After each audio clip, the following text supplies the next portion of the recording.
Three NBA games tonight. Bulls and Hawks, 7:30 Eastern Time, Atlanta, with, I believe, 13 total players out for that game tonight. Suns favorites at home against the Grizzlies, almost a double-digit line there, and the Nets -4 in LA, Staples Center, or the artist formerly known as Staples Center. What's it called now? Crypto.com Arena against the Nets. Thank you, producer Noah. Let's bring in Sports Line's Tim Doyle, and let's start with the Chicago Bulls. Tim, you've been picking the Bulls all season, whether it was preseason to make the postseason, which, I mean, people have almost already cashed that in, or just a regular game throughout the season. Is this going to be the time you finally bet against the Bulls? It is. Now, I think if you're wagering large sums of money during this COVID stretch, you got to have information, right? You got to know stuff, right? You got to know stuff that other people don't know, because we've seen some crazy, and I repeat, crazy blowouts. I'm going to pick the Hawks in this game, but not for a large sum of money. Here's why. Chicago played last night, so the second half of a back-to-back in Chicago. So you travel to Atlanta, and in that game where they went out and won, beat the Pacers, DeRozan, Levine, Vucevic all played, 33-plus minutes in that game. They know that half the Atlanta Hawk team, 80% of the Atlanta Hawk team, is not going to be going. So already mentally, you start putting into that cruise control. You see the players out tonight for the Hawks. At point guard is going to be Corbin Burnson, and at shooting guard is going to be Willie Mays-Hayes. So this is basically Major League has turned into the NBA right now. So everybody is out for the Hawks. Dominique Wilkins will be playing small forward at 58 years old. So, yeah, I mean, there's not a whole lot to get excited about, but I think information, Chris, is as valuable as ever. And I just think the Bulls are going to go through the motions in that game. There's just no way I'm going to lay points. I think they may win Chicago, but this game should be more like a pick'em. And let's not forget, the Hawks were awful on Christmas Day, but their previous game with a subpar roster, they went into Philly and knocked off the 76ers. So you're going to give me all those points? I'll take all of them. All right. Doyle's taking them with the golden hammer. Let's move on to a matchup between two of the top four in the West. The Grizzlies are at the Suns. Phoenix is given 8.5 at home. Yeah, this is hammer, okay? This is only a hammer if Ja Morant plays. He played last night against Sacramento. 7 Grizzlies were in double figures, okay? You hammer this game if he plays, okay? If he doesn't play, you take this hammer, you put it down over here, okay? And maybe you just bet the game a little light wagering. Light means different things to different people, okay? We know Jeremy St. Louis, I don't want to put his business in the street, but light's $2,000 a game, all right? That guy fires. We all know he does, okay? So I love the Grizzlies in this spot because everyone understands their role.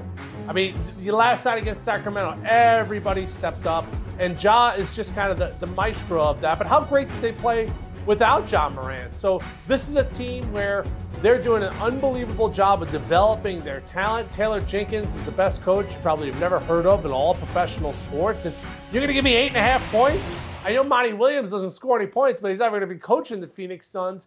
And the Suns showed me something where, lackluster there in the second half. Only 45 second half points against the Warriors. Devin Booker, big stage, only 13 points. So maybe he's not at 100%. Suns should be favorite in this game. But 8.5, hassle, that's crazy. Take it. Hammer if Ja Morant plays, right? If he doesn't play because it's the second of a back-to-back, set the hammer down. Let's move on to the Nets and the Clippers. Brooklyn is favored on the road in L.A. Who do you like? Yeah, I mean, I get it why Brooklyn is favored. They shouldn't be. This game should be, Clippers should be -2 in this spot. I get it. LA's on the second half for a back-to-back. Played last night, lost to Denver, were awful. I mean, shot 30% from three. Did not play well in that spot. But what are you going to get from the Brooklyn Nets, right? It's like, who's playing tonight? Patty Mills is out there in his 13th year, averaging a career high in points. Harden fell out of bed and just gets buckets. Got to the free throw line 17 times against the Lakers. Here's what I worry about. James Harden, who's an unbelievable guy. He made a great video for my son after he had open heart surgery. So I'm biased towards James. I root for James. He's one of the great offensive players in the history of basketball. But you know what he likes to enjoy, Chris?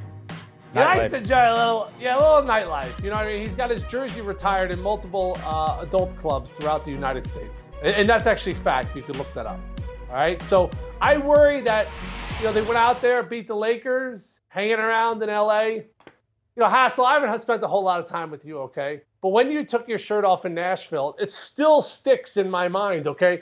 So maybe Harden had a little bit too much fun. I think you're laying way too many points in this game. So please keep your shirt on during this segment, Chris. I'm going to take the dog here. Clippers at home. That never happened. And it's not, I shouldn't say nightlife for James Harden. It's more like early morning life, if you catch my drift. How about your best player prop for tonight's games?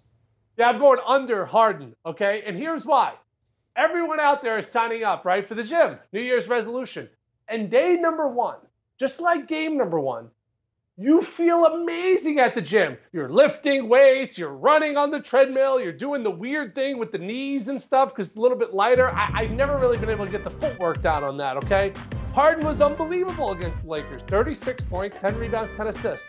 There's no way he gets 28 tonight. The one thing about the Clippers is you have no more Paul George. They got like a lot of hey, that guy's pretty good.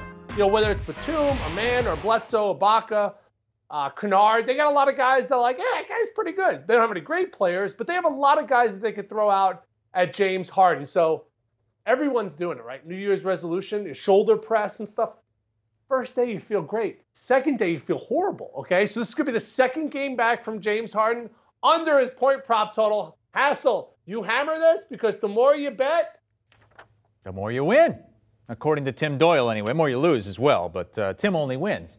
27.5 is the point total, by the way, for James Harden. Under is the play for Tim Doyle. Speaking of under, it is an underdog kind of day for Timmy D. Hawks +6, Grizzlies +8.5, Clippers +4.5, and there's the underplay on the James Harden points for Tim Doyle, the 3 games in the NBA tonight. Do you want a sports network that delivers everything that matters about the game? The highlights, the picks, the instant analysis, no yelling, no fake debates, no politics. Hit the subscribe button and never miss a moment.